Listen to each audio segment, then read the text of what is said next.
on va se faire un petit record ensemble d'une recette ultra facile, recette développée par Brice pour peindre rapidement vos orques, histoire de vous faire une horde, une wag, une armée complète d'orques et gobs avec ces grosses boîtes qui sont sorties.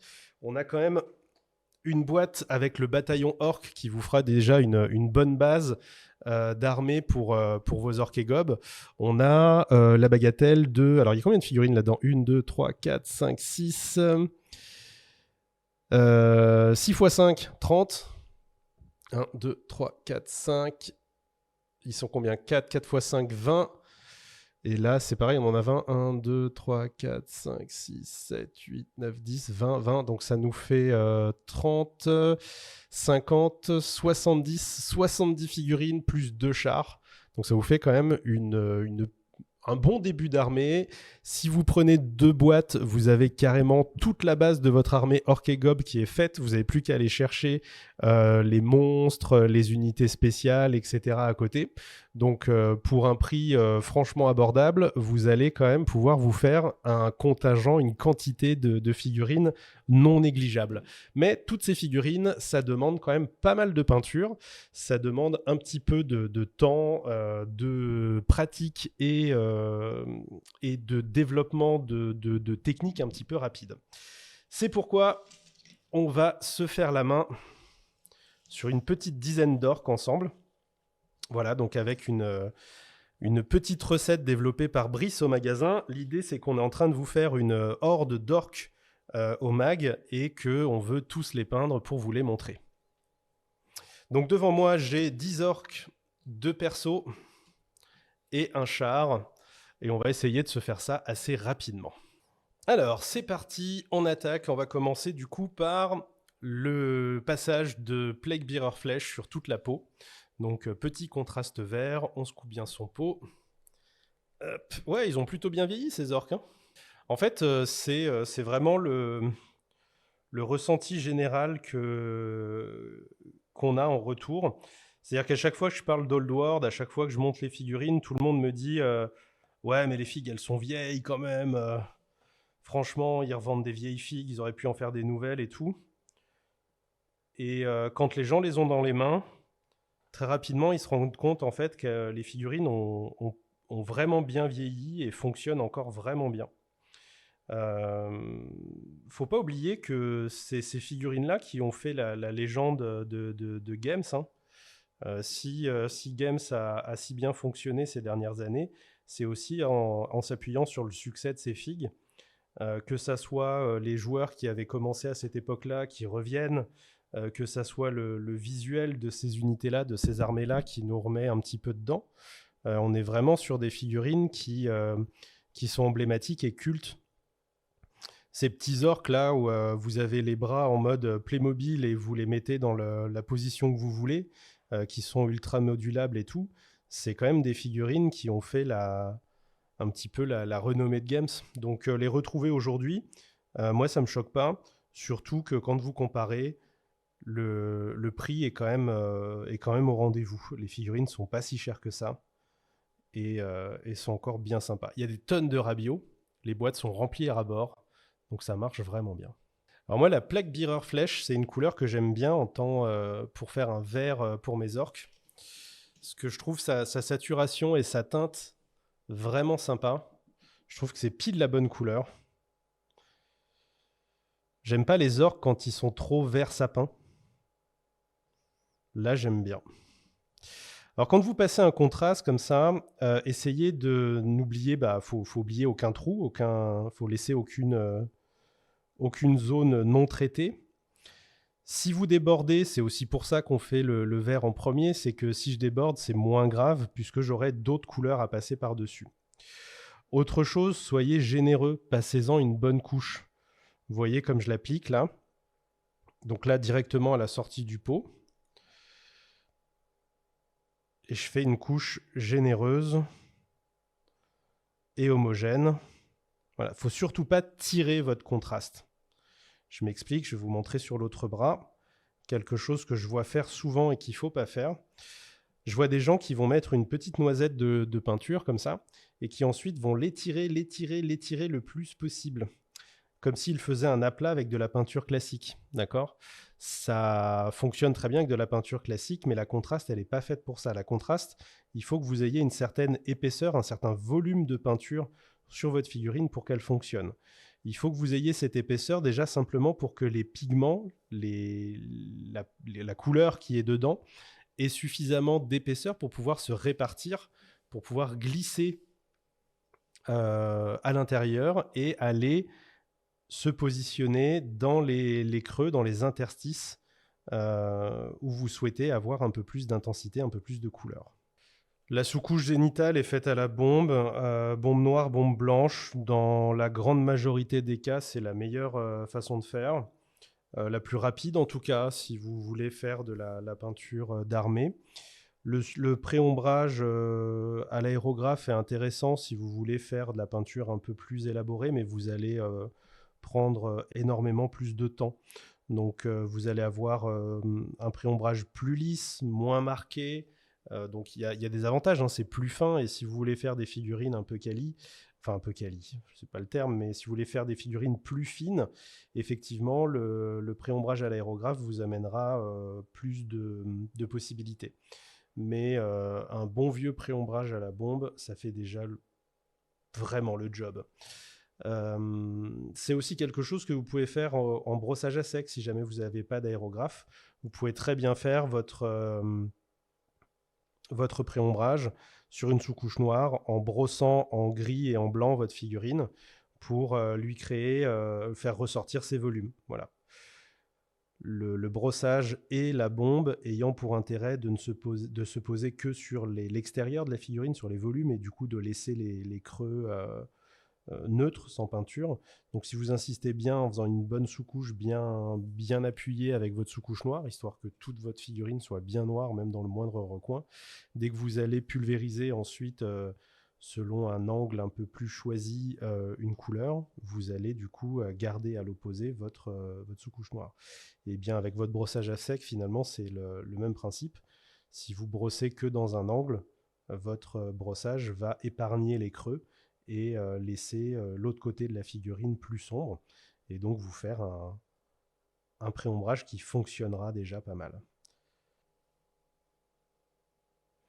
Voilà, donc là je suis en train de faire au Scarlet Red tous les interstices, rien à voir. Je suis en train de faire du coup au Scarlet Red tous les boucliers, en attendant que la peau sèche.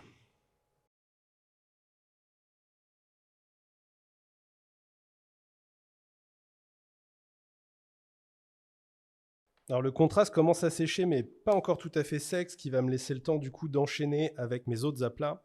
Le Mud Brown, du coup, qui va me servir du coup pour faire les... Il faut que j'arrête avec les du coup.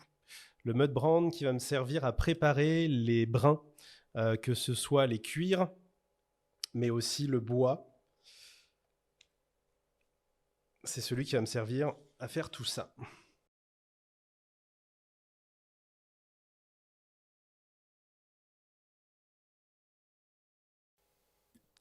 Après, vous allez voir,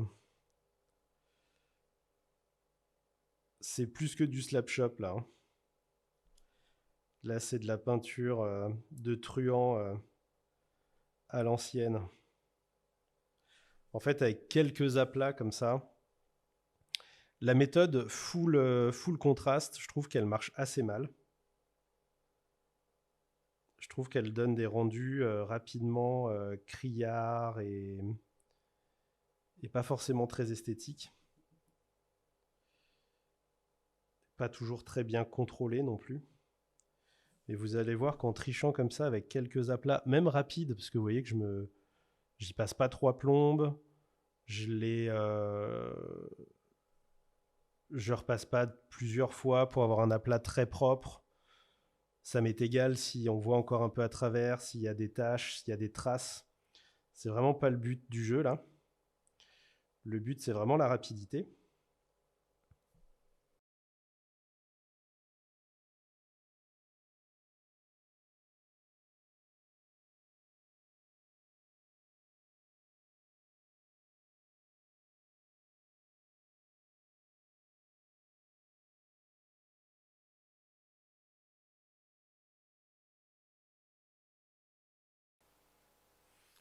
Et c'est en fait l'intégralité des étapes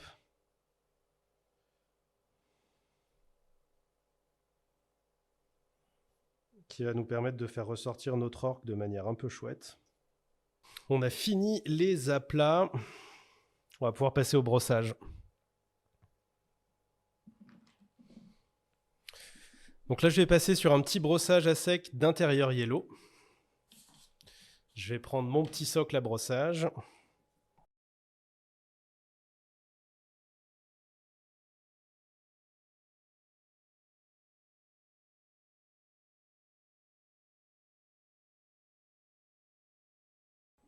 Le brossage sert principalement à deux choses ici. Nettoyer les éventuelles taches que le contraste aurait pu faire sur les volumes proéminents. Et déboucher les ombres là où le pré-ombrage aurait été un peu trop...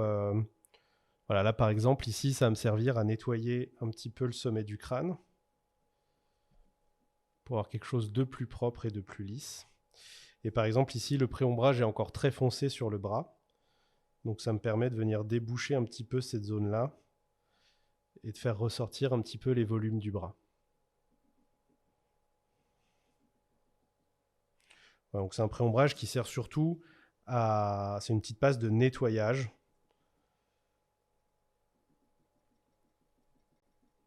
Voilà, ça me permet de faire ressortir un petit peu la peau. Allez, on va passer aux autres contrastes. Et pour les autres contrastes, le premier, ça sera le noir, hein, qui va me servir du coup à faire la dernière couleur qui nous manque, parce que là, en fait, ils ont presque toutes leurs couleurs. En tout cas, ils ont déjà des aplats sur la plupart. La dernière couleur qui nous manque sur la figurine, c'est le noir. Donc, je vais partir au Black Templar. Et c'est parti, mon kiki! Le Black Templar va servir à faire deux textures. Le cuir noir et les métaux.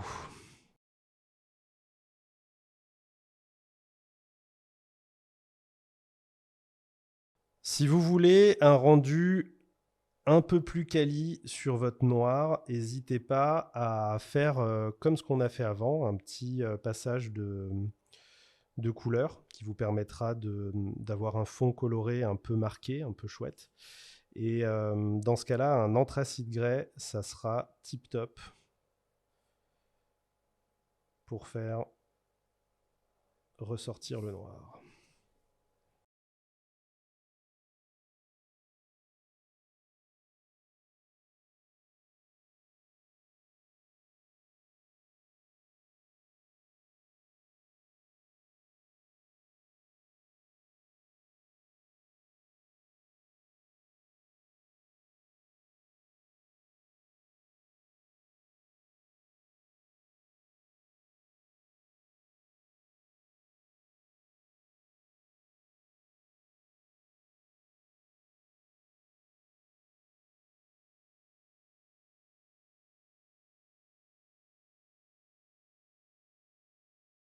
Voilà, donc là, on a fini du coup nos aplats de noir avec le contraste Black Templar. On va passer du coup au petit lavis de rouge en attendant que le noir sèche sur les boucliers avec le Blood Angel Red en contraste. Voilà, et donc le fait d'avoir fait un aplat de rouge fait que mon contraste va aller s'accumuler dans les creux et me faire une ombre plus marquée. Mais sur les volumes, au lieu d'avoir un rose qui ressort avec mon contraste qui teinterait légèrement en fait la sous-couche blanche, eh ben, j'ai quand même un rouge plus clair, mais quand même bien vif, que l'on voit apparaître. Ça me permet de garder en saturation et d'avoir un beau rouge bien visible, qui ne tire pas sur le rose.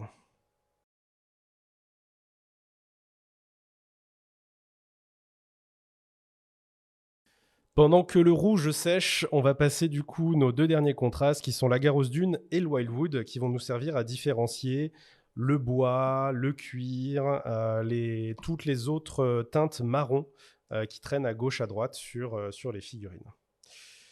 Le Wildwood est assez intense et dense. Voilà, n'en passez pas des trop grandes quantités non plus, sinon vous risquez d'avoir quelque chose de tout noir au final. Mais pour faire vos cuirs, il sera plutôt chouette.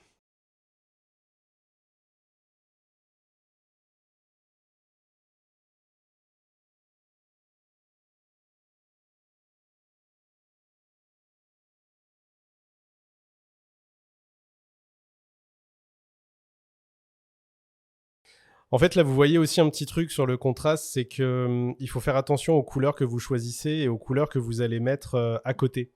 Ici, on est resté sur des couleurs très sombres, en plus du rouge et du vert. Rouge et vert qui servent de contraste. Le rouge est très très saturé, très très vif. C'est ce petit point de couleur qui fait que ça ressort. Le vert, lui, est un peu plus pâle, un peu plus terne, mais on continue toujours à le voir. Et par contre, tout le reste est dans des tons ternes, gris, sombres, de manière à éviter d'avoir une surenchère et un rendu trop criard au fur et à mesure. Voilà, donc attaqué à 15h, il est 17h, ça nous fait du coup 2 heures de peinture. On est à quelques minutes par figurine, je vous laisse faire le calcul. Là, vous pourriez balancer ça sur une table de jeu une fois les socles faits. Les socles, je vais laisser le soin à Brice de les faire. Il nous manque néanmoins encore quelques petits détails et c'est là que la magie opère et c'est à ce moment-là qu'on va redescendre un petit peu en termes de pression et de rapidité et qu'on va commencer à faire attention de bien séparer et peaufiner les différentes zones.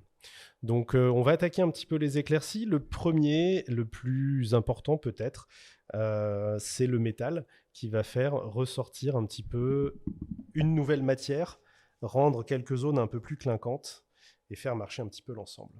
Donc pour ça, on va mettre un petit peu de Natural Steel sur une palette et on va reprendre les figurines, mais ce coup-ci de manière un peu plus détente pour refaire quelques petits éclaircies, quelques petits éclats, quelques petits détails à droite à gauche. Donc les premiers, c'est les arêtes des armes, histoire de les faire ressortir. Le tranchant.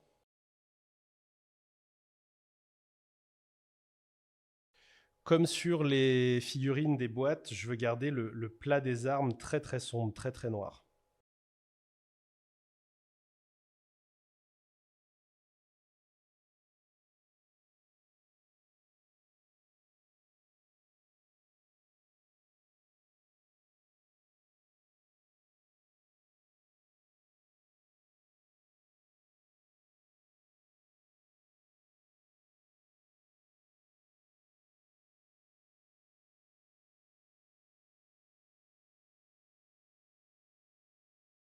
Je peux aussi m'amuser à faire quelques éraflures avec la pointe de mon pinceau pour donner un petit peu de vie.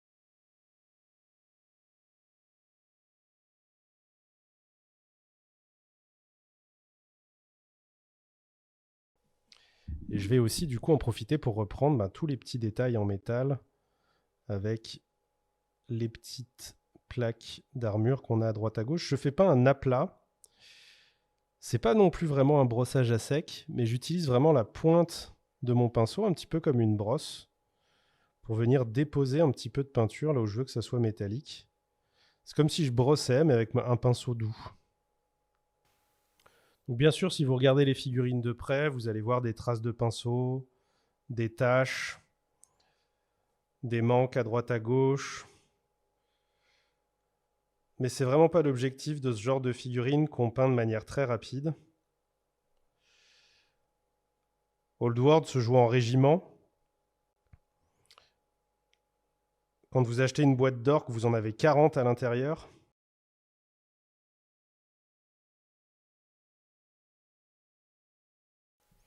Donc à vous aussi de gérer ça de manière régimentaire.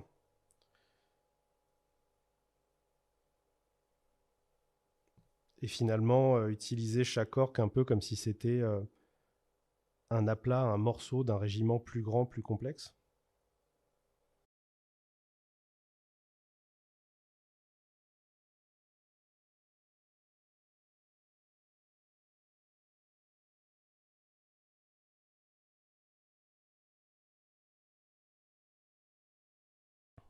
Vous voyez, comme juste un petit peu de métal à droite à gauche, ça fait tout de suite ressortir un peu plus la figue.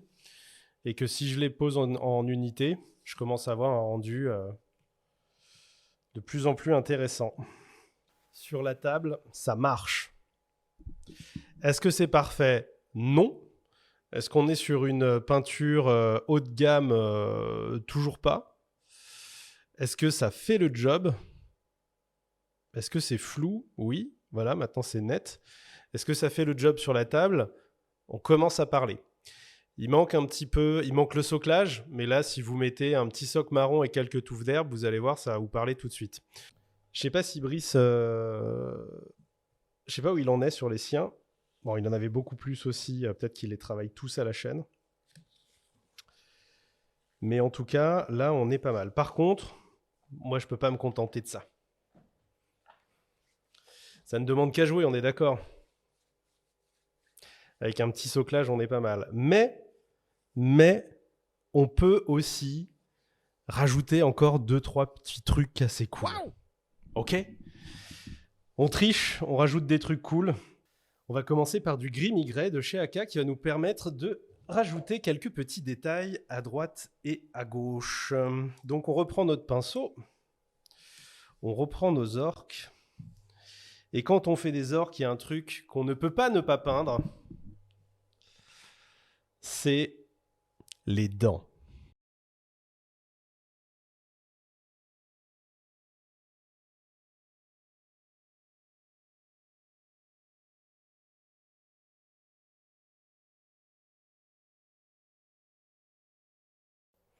Au moins comme ici, une petite pointe sur chaque dent, histoire de faire ressortir un petit peu le visage.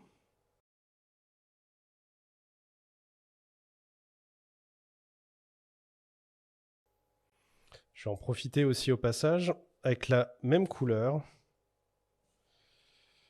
pour passer un petit coup sur les crânes.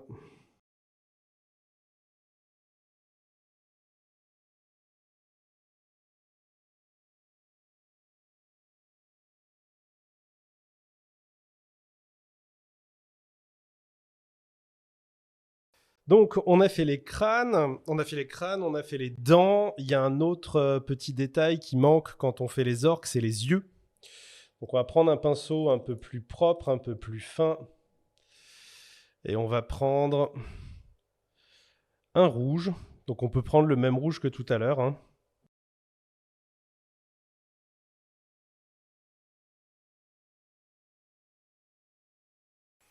Et on va peindre les yeux. On va continuer à level up légèrement ça. On va refaire un petit brossage, très léger. Petit brossage sur le noir pour faire ressortir les détails. Alors pour ce petit brossage, j'utilise de l'anthracite grès.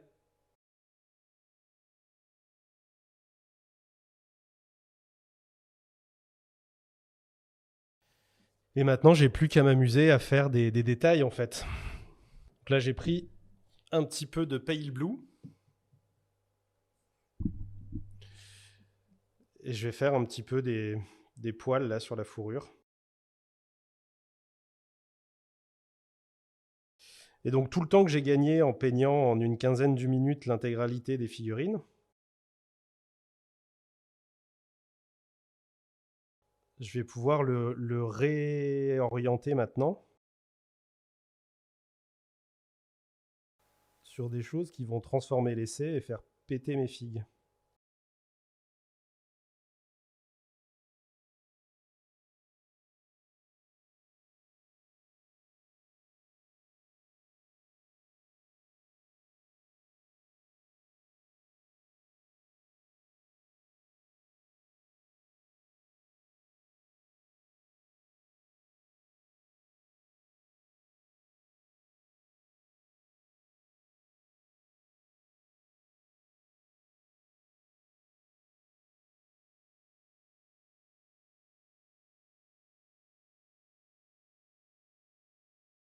Par exemple, je peux prendre quelques minutes sur mon boss pour reprendre la couleur que j'ai utilisée pour faire le brossage, donc l'intérieur yellow de tout à l'heure,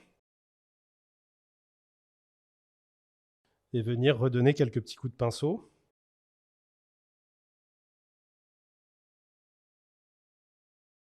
pour faire ressortir un petit peu les détails du personnage, du héros.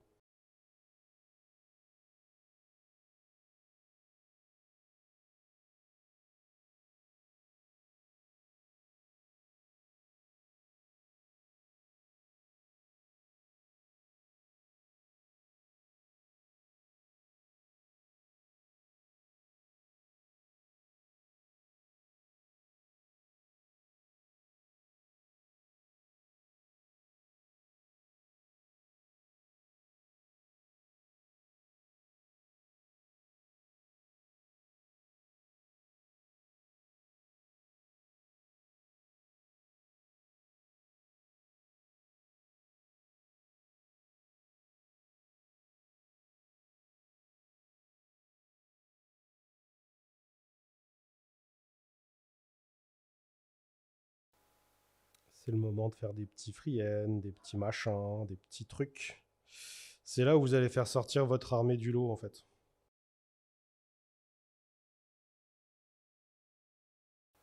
Tout en partant d'une base rapide et simple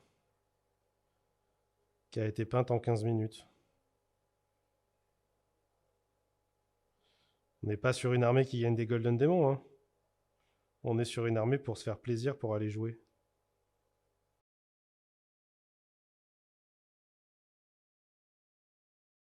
Hop, un boss. On va revenir sur nos petites figues de base.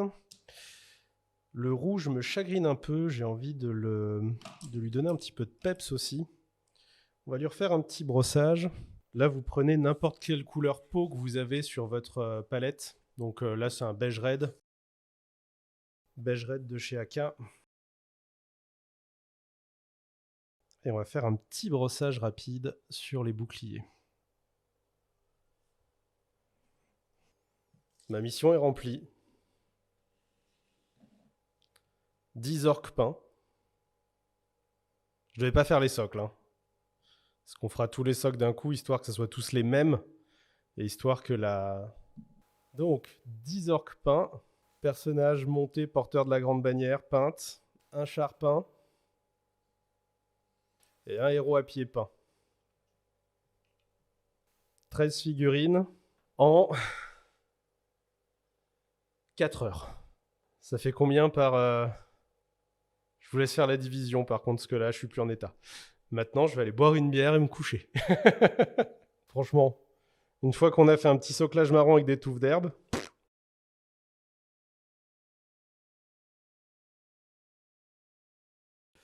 Donc voilà, c'était pour vous montrer qu'en appliquant des recettes très rapides sur une grande majorité de figurines, puis en revenant appliquer des choses un peu plus précises, un peu plus fines à droite à gauche, on peut donner comme ça une impression d'armée, une impression d'ensemble cohérent qui fonctionne bien. Les couleurs sont les mêmes pour toutes les figues. La méthodologie est la même pour 90% de toutes les figues. Et ensuite, on va simplement venir rajouter quelques petits détails, quelques petits effets à droite à gauche pour donner un peu de peps, un peu de vie à tout ça et faire ressortir comme ça un petit peu l'armée. Et en ciblant un petit peu à droite à gauche où on veut donner un peu de volume. Donc voilà. Pour les socles, je pense qu'on va partir sur un soclage très très simple. Ça va être, je pense, une terre brune et quelques touffes d'herbe vertes et ça ira très très vite, très très bien.